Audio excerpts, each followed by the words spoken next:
Om Swastiastu. Salam sehat dan bahagia. Perkenalkan, nama saya Nimade Sylvia Trinawalistiana, CGP Angkatan 9 Kota Denpasar, dan rekan saya Nilo Putumita Mahayani merupakan salah satu guru mata pelajaran sejarah di SMA Negeri 7 Denpasar.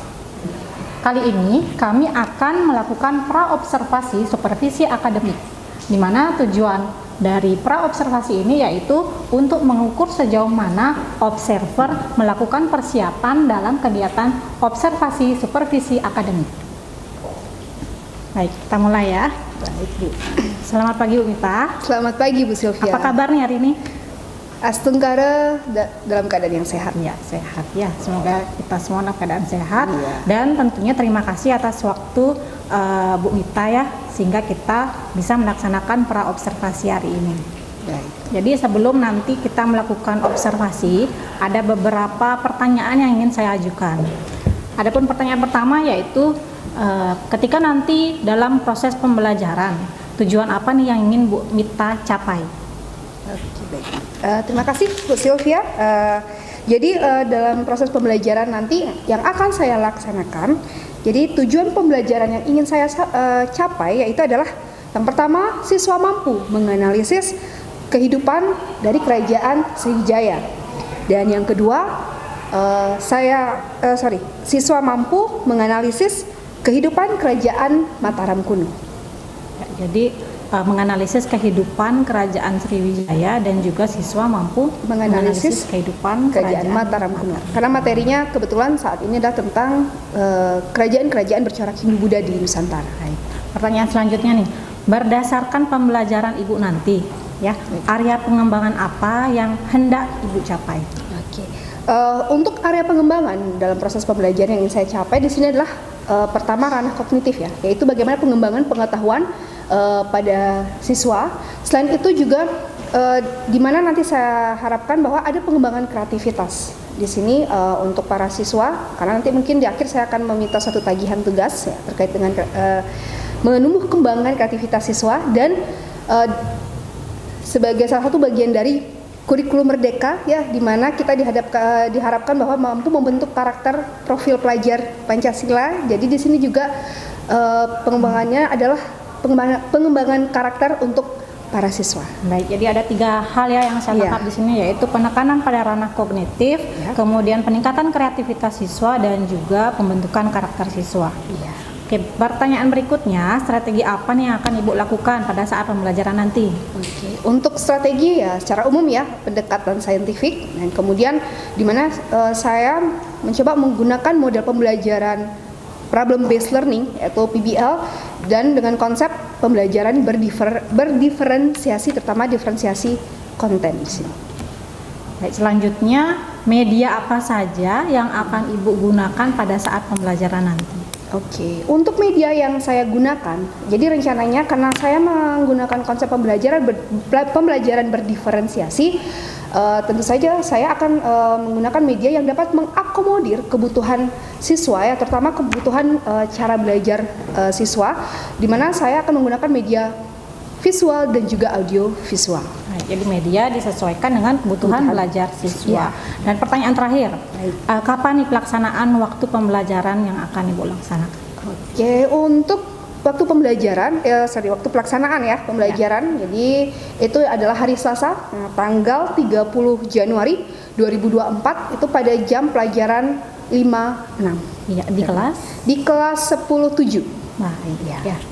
Nanti di tanggal 30 Januari 2024 saya mohon izin untuk melakukan observasi di kelas pembelajaran Ibu ya. Siap Ibu. Baik Bu Mita, sekali lagi saya ucapkan terima kasih atas waktunya, dan semoga apa yang sudah Bu Mita rencanakan ya dan dipersiapkan nanti bisa terlaksana dengan baik pada kegiatan observasi sesuai dengan tujuan yang Ibu rancang. Ya. Baik, terima kasih. Iya, sama-sama Bu Sylvia, semoga sukses juga kegiatan CGP-nya. Demikianlah percakapan praobservasi supervisi akademik yang kami lakukan. Om Santi Santi Santi Om. Baik, selamat pagi anak-anak. Pagi. Bagaimana nih kabarnya hari ini? Baik. Ya, jadi tidak tidak hanya harapan Ibu kalian dalam kondisi baik, tetapi juga tetap semangat ya. Nah, hari ini pada jam pelajarannya Bu Mita, Ibu mohon izin untuk ikut di kelas, nanti Ibu duduk di belakang ya, untuk melakukan observasi supervisi akademik ya, pembelajaran yang dilaksanakan oleh Ibu Mita ya. Untuk mempersingkat waktu, Ibu langsung persilakan Ibu Mita untuk memulai pembelajaran. Baik, terima kasih Bu Sylvia. Oke, kita mulai ya anak-anak. Selamat pagi semuanya. Selamat siang harusnya ya. Oke. Gimana keadaannya hari ini? Baik semua? Baik. Sehat semua ya? Sehat. Oke. Sebelum kita memulai kegiatan pembelajaran hari ini ya, jadi agar kegiatan pembelajaran ini berjalan dengan lancar, kalian dapat menyerap materi dengan baik, kita awali kegiatan hari ini dengan doa terlebih dahulu. Silakan Kande, Ibu minta tolong untuk pimpin doa teman-temannya semua. Baik, sebelum kita mulai pembelajaran pada hari ini, alangkah baiknya kita berdoa. Berdoa menurut agama dan kepercayaan masing-masing. Berdoa mulai.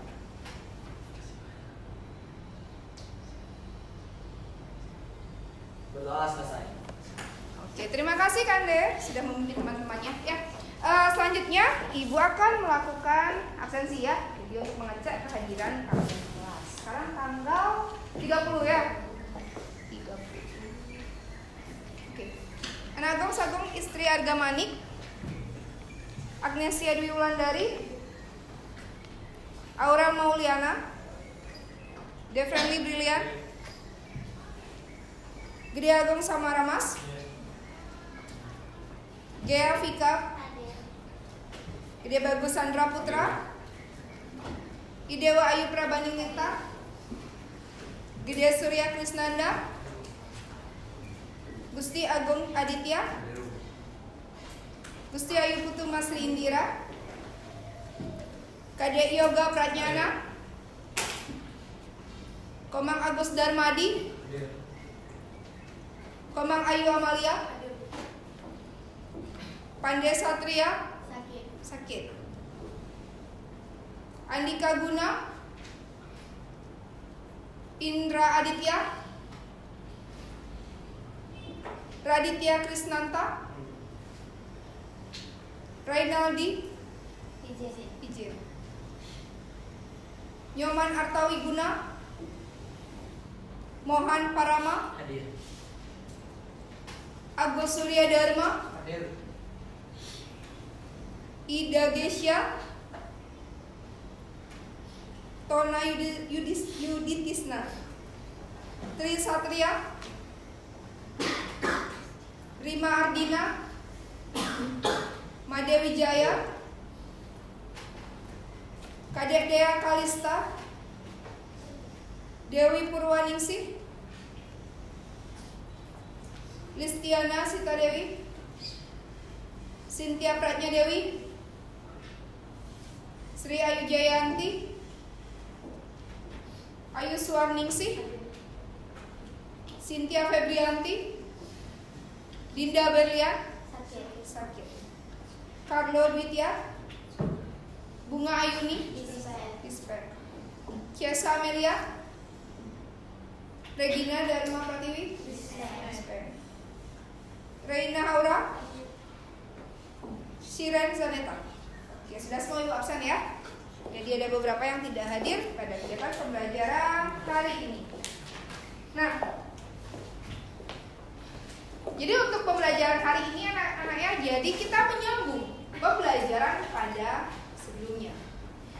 Dimana hari ini kita akan membahas tentang perkembangan kerajaan Hindu-Buddha di Nusantara. Sebelumnya kita udah membahas tentang gimana sih, bagaimana proses masuknya Hindu-Buddha di Nusantara ya, dengan berbagai macam teori yang sudah ada. Nah, untuk pertemuan hari ini kita akan mengkhusus mempelajari tentang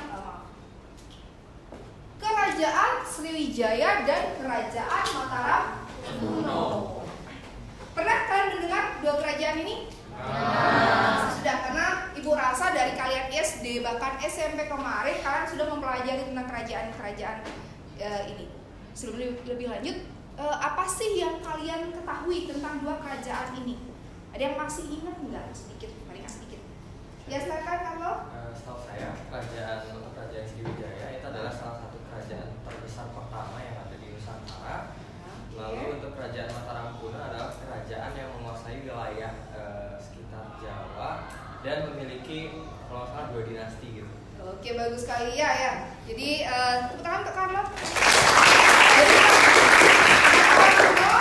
Sriwijaya kita tahu ya salah satu kerajaan Buddha terbesar yang pernah ada di Nusantara. Nah, Mataram kuno sendiri kerajaan yang terkenal memiliki 2 dinasti yang pernah berkuasa di Nusantara.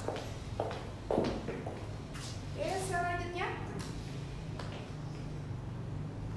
Jadi untuk kegiatan pembelajaran hari ini ya, jadi Ibu memiliki harapan, ya, memiliki tujuan dalam pembelajaran hari ini di mana kalian mampu nantinya menganalisis tentang kehidupan kerajaan atau perkembangan dari kerajaan Sriwijaya. Yang kedua, kalian mampu menganalisis perkembangan kehidupan kerajaan Mataram kuno.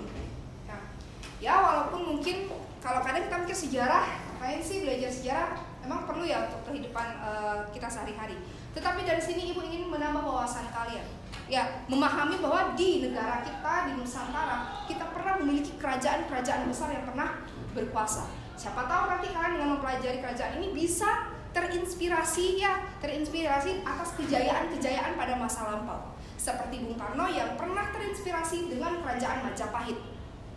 Makanya bagaimana dia dulu memperjuangkan kemerdekaannya.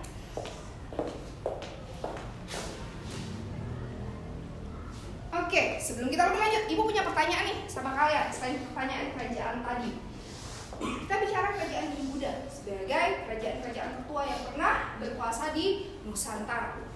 Kalau kita lihat saat ini deh, gimana sih pengaruh kerajaan-kerajaan bercorak Hindu-Buddha ini untuk Indonesia saat ini? Di segala aspek ya, Ibu bilang. Siapa yang bisa menyebutkan pengaruhnya? Oke, Carlo dulu deh. Kalau dari saya sendiri, pengaruh kerajaan dahulu yang bercorak Hindu-Buddha bagi masyarakat sekarang adalah yang pertama, untuk perdagangan itu udah ada perdagangan khas dari Hindu-Buddha atau memiliki ciri khas gitu lah dari kerajaan sebelumnya.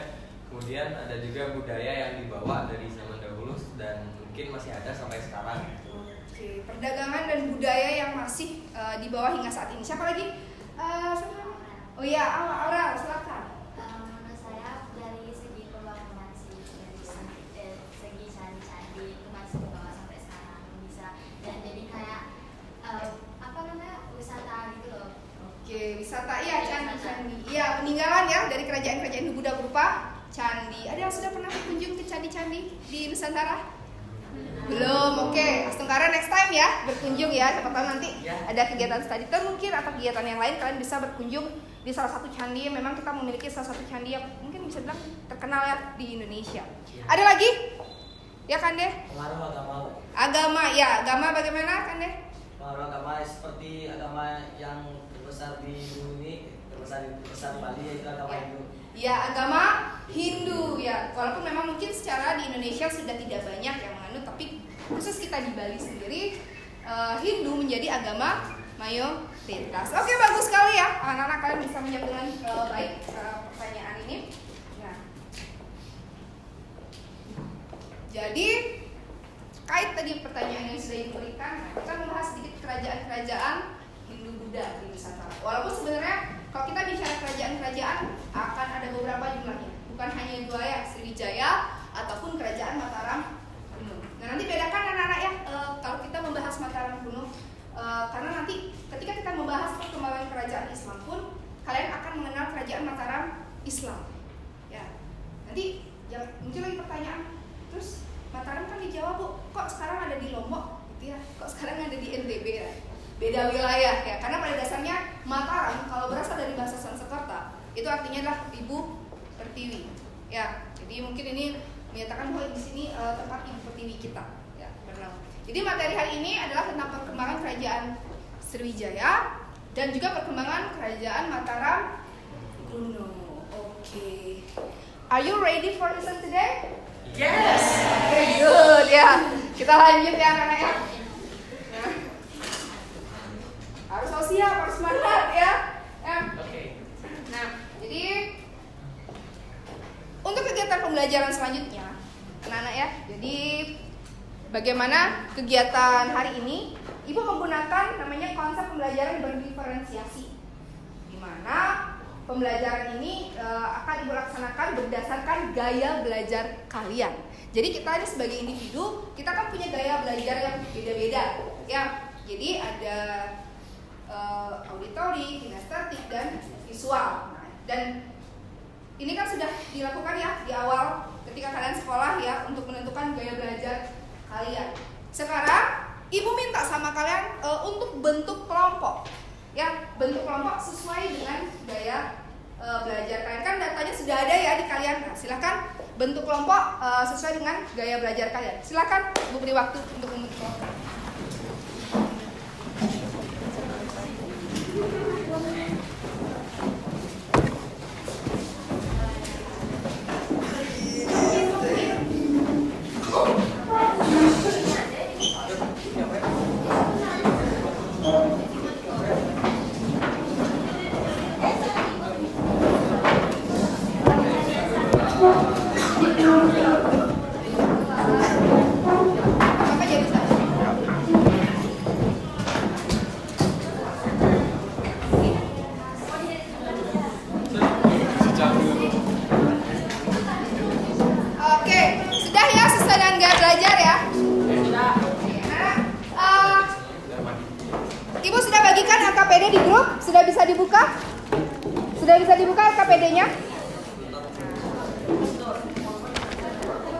Silakan dibuka LKPD, cermati petunjuk dalam LKPD ini ya. Jadi mohon dicermati. Jadi sudah kalian bentuk kelompok, kemudian silakan mempelajari materi yang sudah diberikan, yang link-link yang sudah diberikan di LKPD silakan dibuka berdasarkan gaya belajar kalian. Jadi apabila kalian yang visual, silakan melihat bisa yang visual sudah Ibu arahkan, ada bahan bacaan juga. Kemudian bagi yang auditori bisa melihat membuka link audio visual, di situ berupa video. Kalian bisa sambil mendengarkan.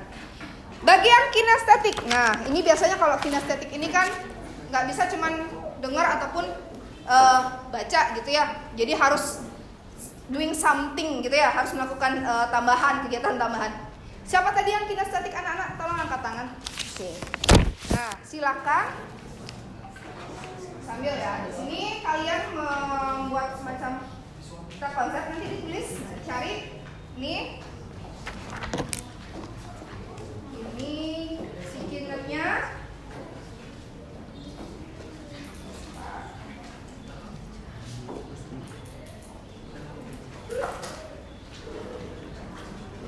Tadi siapa lagi yang kinestetik?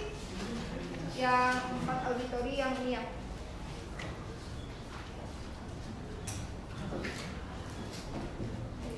Yang tadi kinestetik audio tuh. Oke, mau yang pink juga?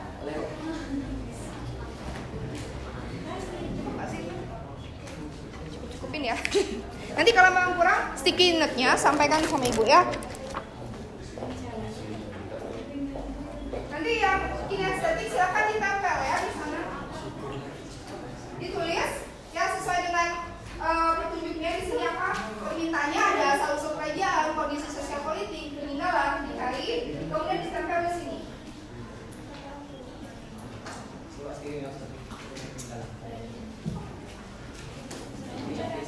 Nah,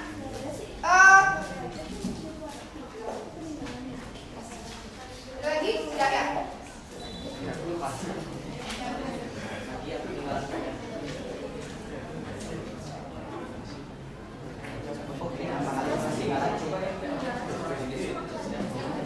Ini kalian combine ya. Tapi nanti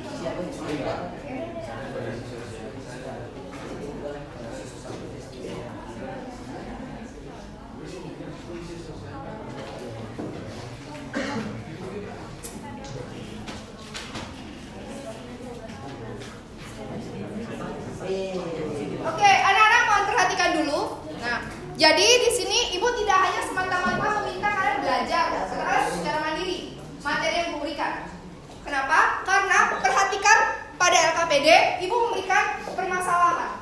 Jadi pada kegiatan pembelajaran hari ini Ibu menggunakan model pembelajaran yang namanya adalah problem based learning. Jadi konsep pembelajaran hari ini adalah berdasarkan permasalahan yang diberikan. Itu sudah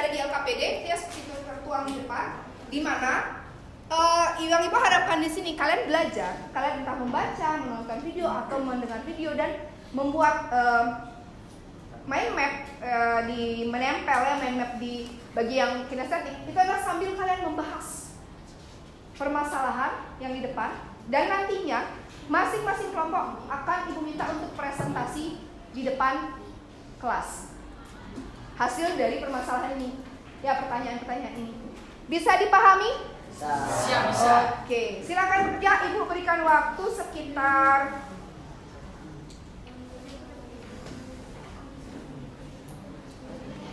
30 menit ya untuk menyelesaikan.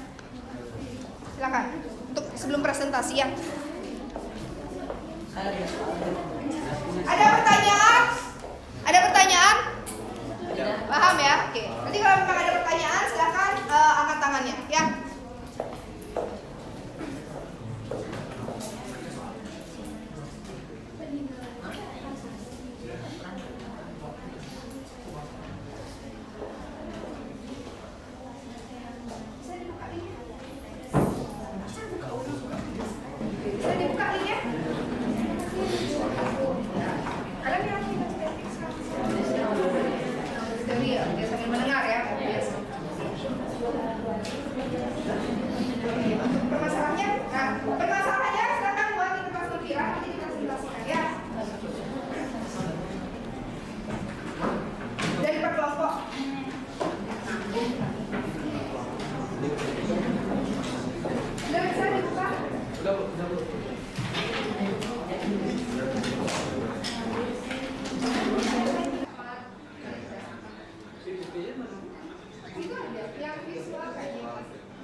Tadi kan dibilangnya di video.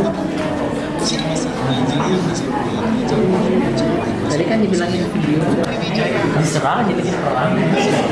Kerja sendiri saya itu pindah ke Sumatera. Saya dari Sumatera Selatan dari Kutai.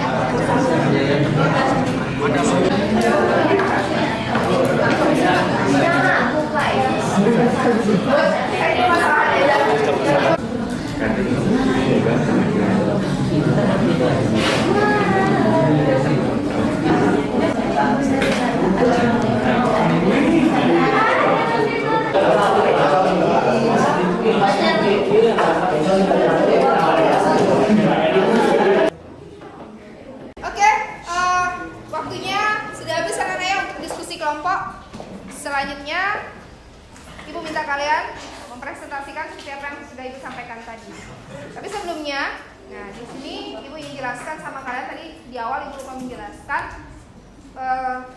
kenapa Ibu membentuk kalian dalam kelompok ya, anak-anak ya. Di sini selain memang untuk menyatukan gaya belajar kalian, yang Ibu harapkan di sini adalah kalian bisa bekerja sama dalam kelompok, bisa menumbuhkan nilai gotong royong kalian in a positive way ya, di hal-hal yang positif ya, bukan kerjasama di hal-hal yang negatif. Nah selain itu di sini kita membahas apa namanya kerajaan Hindu-Buddha. Nah kita menyadari bahwa ternyata kebudayaan atau tradisi itu sudah berkembang dari masa pra-aksara. Ya, bagaimana kita menyadari bahwa ternyata Indonesia ini ternyata sudah bineka sejak zaman kerajaan. Ya, dengan berbagai perkembangan agama Hindu. Kita lihatlah, kalau kita bahas kerajaan Hindu Buddha, bagaimana dua agama ini bisa berdampingan, Hindu dan Buddha di beberapa kerajaan. Berarti ini kan kita menyadari bahwa ada nilai kebinekaan. Nah, di sini bisa menjadi nilai-nilai untuk kalian kembangkan di diri kalian sendiri. Ya, oke. Sebelum presentasi anak-anak, masih semangat kan? Masih. Tapi untuk menumbuhkan semangat kalian lagi, kita ice breaking sebentar ya. Aduh. Berdiri semua berdiri. Aduh.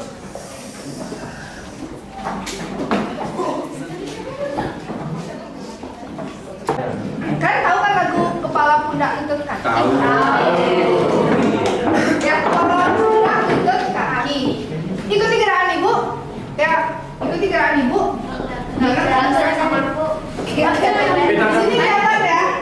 Dari sini kelihatan. Ya, kepala, pundak, lutut, kaki. Ya. Salah sentuh. Kepala, pundak, lutut, kaki, kepala, pundak. Misalnya ibu bilang lutut, tapi kalian harus megang. Misalnya ibu megang ini, kalian berarti harus megang ini. Tapi kalau kalian megangnya lutut, walaupun yang lutut salah. Paham ya? Paham. Yang salah. Kita lanjut ya. Kepala, pundak, lutut, kaki, kepala, pundak, lutut, kaki, kepala, pundak, lutut, kaki, kepala, pundak, lutut.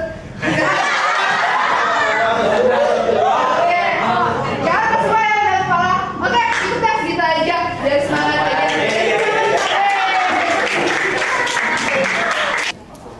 Maju. Ya.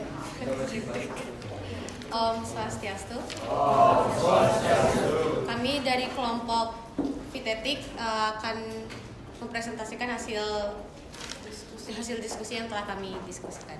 Pertama-tama, perkenalkan, nama saya Nima Disri Ayu Jayanti, absen 32. Saya Anagni Sagelusi Hargamani, nomor absen 1. Saya Nikada Dewi Purwaningsih, nomor absen 29. Untuk pertanyaan nomor 1 akan dibacakan oleh Aju. Pertanyaan nomor 1 itu ada, Sriwijaya dapat dikatakan kerajaan bercorak Buddha yang paling terkenal dan pernah ada di Nusantara. Kerajaan Sriwijaya dikatakan sebagai kerajaan Nusantara karena Mahmud Yamin berpendapat bahwa Sriwijaya sebagai kerajaan nasional pertama karena pernah menguasai wilayah yang luas, bahkan hampir seluruh wilayah nasional Indonesia sekarang. Baik, untuk pertanyaan nomor 2, bagaimana kondisi politik kerajaan Mataram kuno dengan adanya dua dinasti yang membuat dua agama berbeda, yaitu Hindu dan Buddha? Jadi pada jawaban nomor 2 ini, pada saat di kondisi politik Mataram kuno sempat terpecah menjadi dua, yaitu dinasti Sanjaya bercorak Hindu yang memerintahkan kerajaan Mataram kuno di Jawa Tengah bagian utara, dan dinasti Syailendra bercorak Buddha di Jawa Tengah di bagian selatan dikarenakan adanya perebutan kekuasaan. Namun kedua dinasti tersebut kembali bersatu karena adanya pernikahan dua beda agama. Jadi pernikahan tersebut, Rakai Pitakan dari dinasti Sanjaya menikah dengan Pramodawardhani dari dinasti Syailendra. Pramodawardhani adalah putri mahkota dari Samaratungga, raja kerajaan Mataram kuno yang berkuasa sejak 792 hingga 835 Masehi. Sayangnya pernikahan Rakai Pitakan dengan Pramodawardhani tidak disukai oleh Balaputra Dewa, putra Samaratungga dari Dewi Tara. Akibatnya terjadinya perang saudara antara Rakai Pitakan dengan Balaputra Dewa yang saling berebut tahta kerajaan. Perang saudara ini pun berakhir dengan kemenangan di pihak Rakai Pitakan sehingga ia memutuskan tahta kerajaan Mataram kuno. Dengan demikian jawaban dari nomor 2. Saya akan lanjutkan dengan nomor 3. Pertanyaannya ada, Sriwijaya dan juga Mataram kuno banyak memiliki peninggalan-peninggalan yang menggambarkan tentang kerajaannya. Jelaskan peninggalan-peninggalan yang paling penting dari kerajaan Sriwijaya dan Mataram kuno.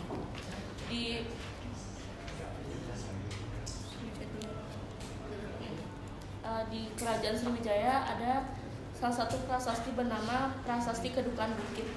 Itu mengisahkan tentang keberhasilan perjalanan para penguasa kerajaan Sriwijaya yang bergelar Dapuntanhyang. Prasasti ini ditemukan di tepi sungai Tatang. Yang kedua adalah prasasti Canggal dari kerajaan Mataram kuno, merupakan prasasti pertama yang dikeluarkan untuk memperingati pendirian lingga di atas Bukit Tirangga. Ditemukan di lokasi situs Candi Gunung Bukit. Baik, dari Siadap dan Yobu. Oke. Jadi sekian dari hasil pencarian dari kelompok kami. Mohon maaf jika ada kekurangan atau mungkin menurut kalian salah dari jawaban kami. Mohon maaf, dan kami tutup dengan para mesati. Om Santi. Nusantara tadi sudah disampaikan ya, hampir semua menyatakan di mana kenapa dikatakan sebagai kerajaan Nusantara, karena wilayah kekuasaan Sriwijaya ini meliputi hampir seluruh wilayah Nusantara, terutama dari wilayah Indonesia Barat sampai ke wilayah Indonesia Tengah. Ya, mungkin timur aja yang kurang tersentuh. Bahkan wilayah kekuasaannya juga dikatakan sampai ke wilayah Asia Tenggara, bukan hanya di Indonesia. Itu untuk Sriwijaya. Dan di sisi lain, Sriwijaya juga memiliki armada laut yang sangat tangguh, terutama ketika kepemimpinan Bala Putra Dewa. Nah, makanya kenapa kemudian Sriwijaya dikatakan sebagai kerajaan Nusantara. Tapi Sriwijaya sebenarnya nggak sendiri loh dibilang sebagai kerajaan Nusantara. Dia ditemani sama kerajaan Majapahit. Untuk nomor 2, nah, bagaimana kondisi politik Mataram kuno ya? Tadi Ibu udah dapat sampaikan di awal, Mataram kuno salah satu kerajaan yang terkenal terdapat 2 dinasti yang berkuasa. Kok bisa? Nah, karena memang sebenarnya Mataram kuno ini perkembangan dari kerajaan Kalingga yang merupakan kerajaan bercorak Buddha. Tapi kemudian juga ada perkembangan Hindu di dalam kerajaan tersebut, sehingga lahirlah 2 Wangsa Shailendra yang menganut agama Hindu dan Wangsa Sanjaya yang menganut agama Hindu dan Wangsa Shailendra yang menganut agama Buddha. Politiknya bagaimana? Ya, kekuasaannya awalnya dibagi. Tapi lama-kelamaan memang saling ini ya, ada sedikit perebutan kekuasaan antara Wangsa Shailendra dan Sanjaya. Tapi di sini memang kalau kita lihat kehidupan sosialnya cukup harmonis ya, masyarakatnya 2 agama berdampingan. Sampai akhirnya bisa dibilang 2 agama ini kemudian dipersatukan dengan adanya pernikahan antara dari kelompok ini tadi yang awal Rakai Pikatan ya, bukan Pitakan ya. Jadi tolong nanti dibilang Pita nanti rajanya ya, Rakai Pikatan ya anak-anak ya, dengan Pramoda Wardani nikah, dan disinilah perkembangan. Tapi lebih lanjut memang nanti salah satu yang menghancurkan dari kerajaan Mataram kuno adalah perang saudara yang kemudian dikenal dengan perang Paregreg salah satunya ya. Biasalah kekuasaan kan kadang tidak memandang. Untuk nomor 3, nah Sriwijaya sama Mataram kuno ini bisa dikatakan sama-sama banyak memiliki peninggalan yang dari batu. Kalau kita bicara Sriwijaya banyak prasasti. Mataram kuno banyak meninggalkan candi. Nah, bahkan mungkin tadi ya Ibu tanyakan di awal bagaimana pengaruh kerajaan Hindu Buddha. Mataram kuno ini bisa dikatakan yang banyak kemudian memberikan pengaruh. Salah satunya dengan seni bangunannya, gimana masih bisa kita jumpai saat ini. Contohnya apa? Borobudur. Ini dibuat pada masa Samaratungga berkuasa ya, dengan corak agama Buddha. Ada apa lagi? Candi Prambanan yang paling terkenal. Kalau kita ditanya sebenarnya yang paling penting, bisa dikatakan sebenarnya semua peninggalan ya penting, karena menggambarkan bagaimana situasi dan menggambarkan apa yang terjadi di kerajaan pada masa itu. Ya paham ya, bisa dipahami anak-anak bagaimana?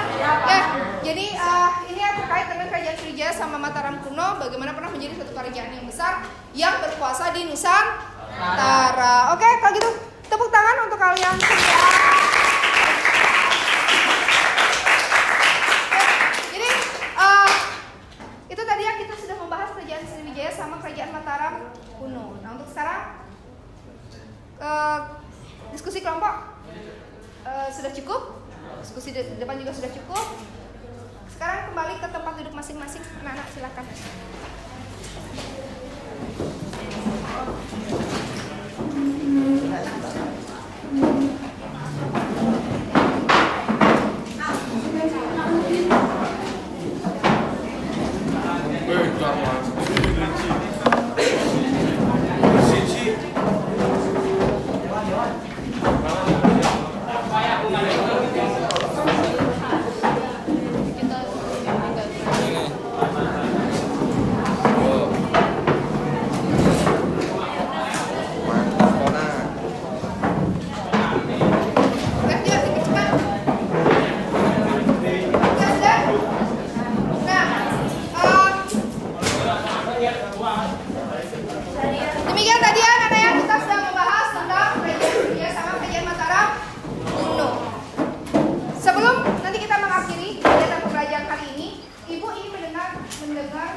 kesimpulan dari kalian apa sih yang bisa kita pelajari hari ini?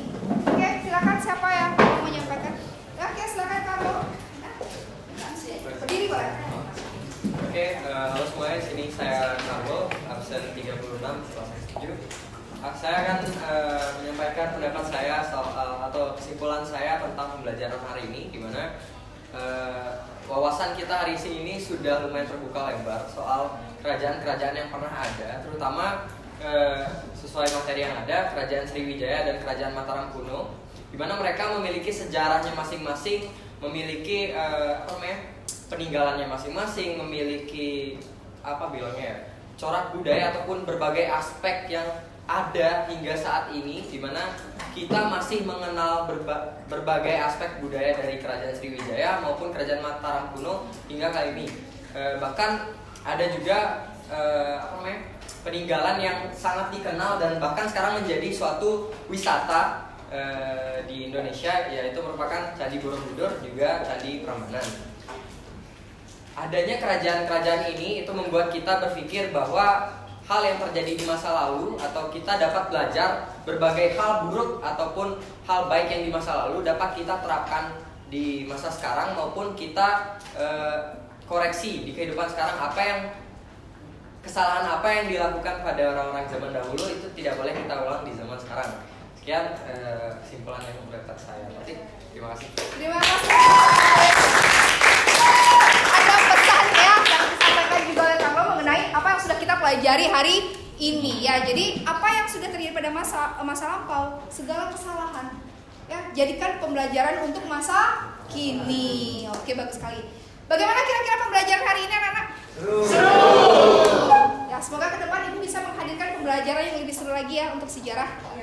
Oke, tapi sebelum berakhir nih, ada lagi satu yang ingin Ibu berikan sama kalian. Evaluasi sederhana. Ya, buka HP-nya, kita isi sebentar ya. Kita proses. Ya, apa-apa ya Kak ini. Ya.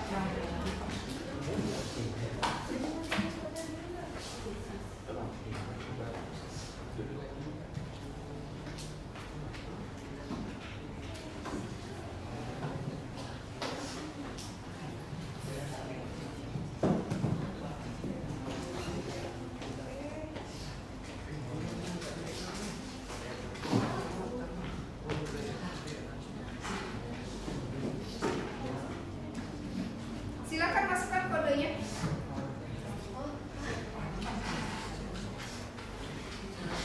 Kodenya dimasukkan.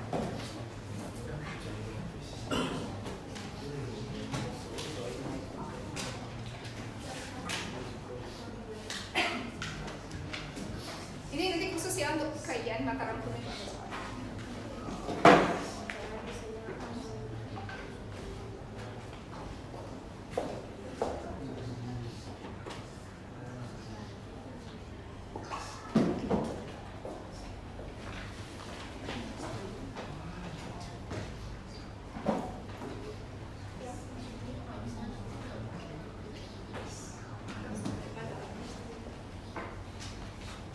Oke, amin. Oh ya, isi nomor absen dan ini ya, nama ya.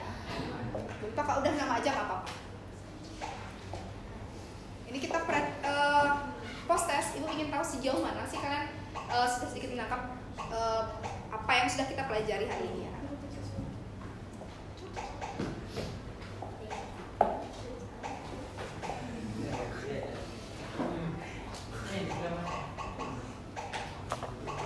Oke, Ibu mulai ya.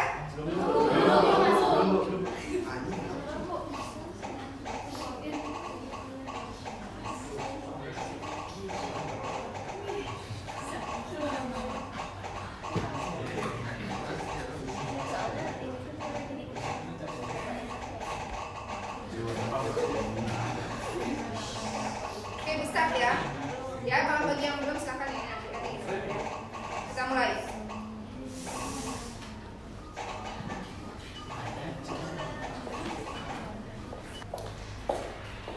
Oke, tadi Ibu sudah memberikan proses untuk kalian. Jadi kegiatan pembelajaran hari ini kita sudahi sampai di sini, ya, anak-anak ya. Jadi terima kasih atas partisipasi kalian hari ini. Jadi kegiatan pembelajaran berjalan dengan kondusif dan kalian bisa mengikuti Baik, tepuk tangan untuk kalian.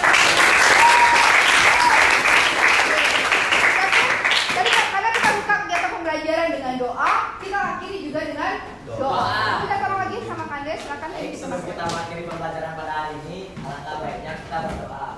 Berdoa menurut agama dan kepercayaan masing-masing. Berdoa mulai.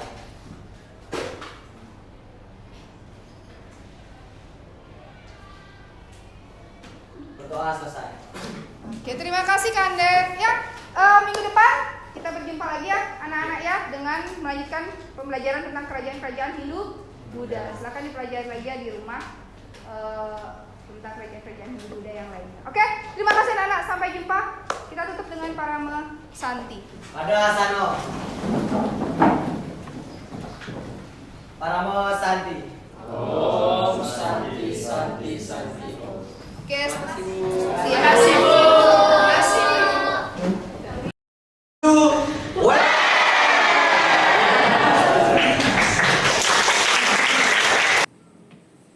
Om Swastiastu, bertemu kembali dengan saya Nimadi Sylvia Putri Nawalistiana, CGP Angkatan 9 Kota Denpasar pada kegiatan Pasca Observasi Supervisi Akademik.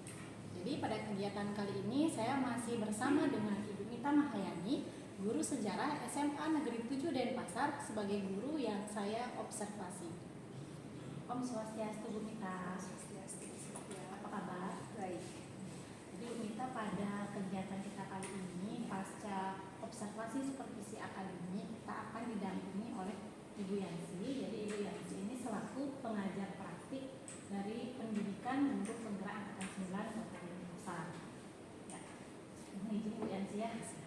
Kami melakukan kegiatan pasca observasi. Jadi pada kegiatan kali ini Bu Mita, saya nanti akan mengajukan beberapa pertanyaan terkait dengan proses pembelajaran yang sudah dilakukan ketika tahap observasi, di mana tujuan dari percakapan kita hari ini yaitu untuk mengevaluasi proses pembelajaran yang sudah Ibu lakukan. Siap Ibu? Siap. Di pertanyaan pertama ya Bu Mita, bagaimana nih perasaan Ibu ya ketika melakukan proses pembelajaran pada tahap observasi yang sudah kita lakukan? Terima kasih Bu Sylvia. Perasaan saya jadi atas kegiatan observasi yang sudah kita lakukan kemarin pastinya merasa tertantang pertama. Ya, tertantang karena ini kan bagian dari penilaian juga terhadap proses mengajar saya, apalagi dari rekan sejawat. Ya. Kemudian ada perasaan senang juga karena ini juga bisa menjadi bagian evaluasi untuk diri saya dalam proses pembelajaran. Jadi bagaimana proses pembelajaran yang sudah saya lakukan, terutama kaitannya dengan kegiatan pembelajaran berdiferensiasi. Ya, jadi saya menangkap di sini ada dua perasaan tadi ya, kayak tertantang dan senang. Ya. Jadi selanjutnya dengan pertanyaan kedua, mungkin bisa diceritakan kembali Bu Mita apa area pengembangan yang ingin Ibu capai pada saat Ibu sampaikan ketika pra observasi ya, untuk proses pembelajaran yang sudah dilakukan. Area pengembangannya, jadi terhadap pembelajaran yang saya lakukan. Yang pertama tentu saja ranah kognitif, ya, bagaimana yang saya harapkan agar siswa itu bisa memahami materi yang saya sampaikan saja, itu yang pertama. Yang kedua adalah pengembangan karakter. Ini kan sejalan juga dengan bisa dikatakan semacam tuntutan pendidikan kita saat ini, yang kemudian juga sejalan dengan profil belajar Pancasila juga. Nah ini juga menjadi area pengembangan saya. Dan yang ketiga adalah kreativitas dari siswa itu sendiri. Oke, jadi saya ada tiga ya, peningkatan ranah kognitif atau pengetahuan tadi, kemudian pembentukan karakter dan sesuai dengan dimensi ini ya, dimensi profil belajar Pancasila, dan yang ketiga tadi peningkatan kreativitas siswa. Oke, jadi dari area pengembangan tersebut yang ingin Ibu capai, menurut Bu Mita sendiri apakah sudah tercapai atau belum ketika proses pembelajaran itu berlangsung? Kalau saya mungkin kita berikan skala ya, 1 sampai 100 lah, 10 sampai 100. Saya tidak bisa bilang 100% tercapai ya. Paling tidak sekitar 70-80% lah sudah tercapai. Terutama mungkin ranah kognitif yang saya lihat anak-anak sudah bisa memahami materi yang saya sampaikan. Begitu pula dengan kreativitas ketika saya meminta mereka misalnya menuangkan misalnya isi pikiran mereka atau membuat tugas tertentu dalam misalnya media tertentu, mereka benar-benar all out dalam mengerjakan. Bahkan kadang di luar ekspektasi kita gitu ya sebagai guru. Padahal kita punya sederhana, tapi mereka mintanya yang lebih dari itu gitu. Itu jadi sudah apa ya, bisa dikatakan sudah mencapai itu. Dan untuk pengembangan karakter sendiri sampai saat ini sudah berjalan juga ya, di kelas mereka sudah bisa menampilkan sikap-sikap yang baik sebagaimana mestinya yang sesuai dengan dimensi dan nilai-nilai yang kita harapkan. Jadi pertanyaan berikutnya, dari proses pembelajaran yang sudah Ibu lakukan ya ketika tahap observasi, ada nggak kendala atau kekurangan yang Ibu rasakan? Kendala dan kekurangan pasti ada, apalagi terkait dengan pembelajaran berdiferensiasi ini kan bisa dibilang walaupun ini bukan pertama kali saya laksanakan, memang sudah berbeda, tapi ini hal baru juga. Bagaimanapun ini masih saya ketika kita mencoba sesuatu, walaupun bukan pertama kali, kan kita masih mencari selahnya atau meraba-raba bagaimana kita bisa menerapkan pembelajaran itu biar maksimal banget, biar mencapai hasil yang maksimal sekali. Kalau bicara kendala, yang kemarin saya rasakan pertama memang masih terkait dengan pembagian kelompok, terutama dari segi kuantitas, yaitu jumlah masing-masing kelompok. Karena kemarin kan saya menggunakan diferensiasi konten ya, dan juga berdasarkan berdasarkan cara belajar mereka ya. Memang dan kita sudah punya datanya ya, sudah diberikan juga guru kita. Dan di situ saya menempatkan anak-anak berdasarkan cara belajar mereka. Jadi saya kelompokkan berdasarkan cara belajar mereka. Dan di mana ini akhirnya menyebabkan jumlah kelompok di setiap jumlah anggota kelompok itu bisa dikatakan apa ya, tidak sama satu sama lain. Ada yang terlalu banyak, ada yang terlalu sedikit. Nah itu menjadi kendala saya untuk pembelajaran kemarin. Berarti di sini saya menangkap kendalanya yaitu ketika pengelompokan siswa dalam diskusi kelompok, ada kelompok yang memiliki kuantitas atau jumlahnya yang banyak, itu yang ada sebagai kendala itu dalam mengelola bisa mengelola akan berpengaruh akhirnya itu terhadap kelas. Ya. Nah, jadi dari kendala yang Ibu hadapi, kira-kira menurut Bu Mita sendiri mengapa hal itu bisa terjadi? Mungkin pertama adalah pemahaman saya terhadap pembelajaran berdiferensiasi itu sendiri belum maksimal. Memang saya masih meraba-raba apa sih sebenarnya pembelajaran berdiferensiasi sebenarnya bagaimana sih konsep yang benar-benar pas untuk pembelajaran berdiferensiasi ini sebenarnya gitu. Jadi ini yang menjadi kendala saya sendiri, kenapa akhirnya penerapannya belum bisa maksimal. Jadi pemahaman konsep itu sendiri dan juga mungkin merancang dalam pembelajaran itu sendiri saya masih katakanlah mungkin saya perlu juga berbagi mungkin dengan teman-teman terutama yang sudah sehingga melakukan pembelajaran diferensiasi ini yang mungkin saya masih kurang lakukan, yang diskusi dengan teman sejawat atau dengan rekan-rekan yang lain di bidang ini.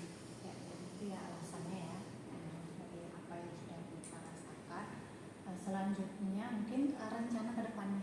Ya, apa mungkin yang bisa nanti Bu kita rencanakan ya untuk memperbaiki proses pembelajaran selanjutnya. Memperbaiki ya.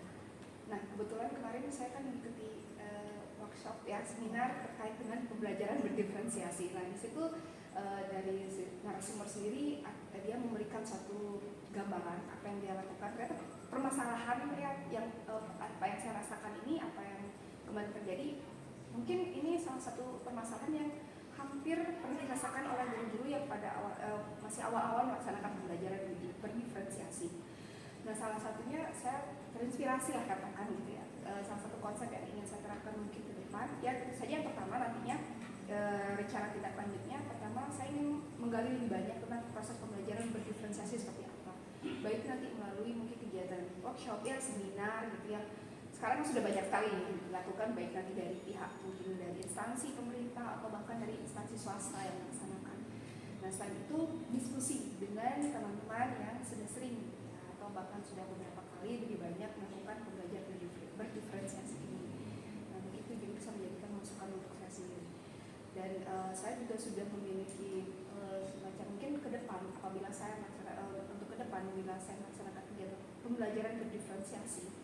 Salah satunya terkait dengan kuantitas kelompok tadi, itu mungkin saya akan membagi siswa dalam kelompok, tapi dengan jumlah yang sama, di mana satu kelompok ini tidak lagi saya bagi berdasarkan cara belajar mereka. Misalnya yang kinestetik nih berkumpul gitu ya, yang auditori berkumpul gitu. Tetapi mungkin nanti saya akan mencoba meramu kelompok tersebut di mana terdapat beberapa gaya bahasa gaya belajar yang digabungkan. Misalnya dalam kelompok ada yang kinestetik, ada yang auditori, ada yang visual. Jadi ketika mereka menyelesaikan permasalahan yang saya berikan, mereka bisa menyelesaikan dengan gaya belajar mereka masing-masing. Tapi bisa dituangkan dalam satu media yang pasti menjadi hasil ketagihan kita dalam proses diskusi tadi. Itu sih. Jadi lebih ke pembentukan kelompok dengan berbeda gaya belajar mereka. Rencana saya.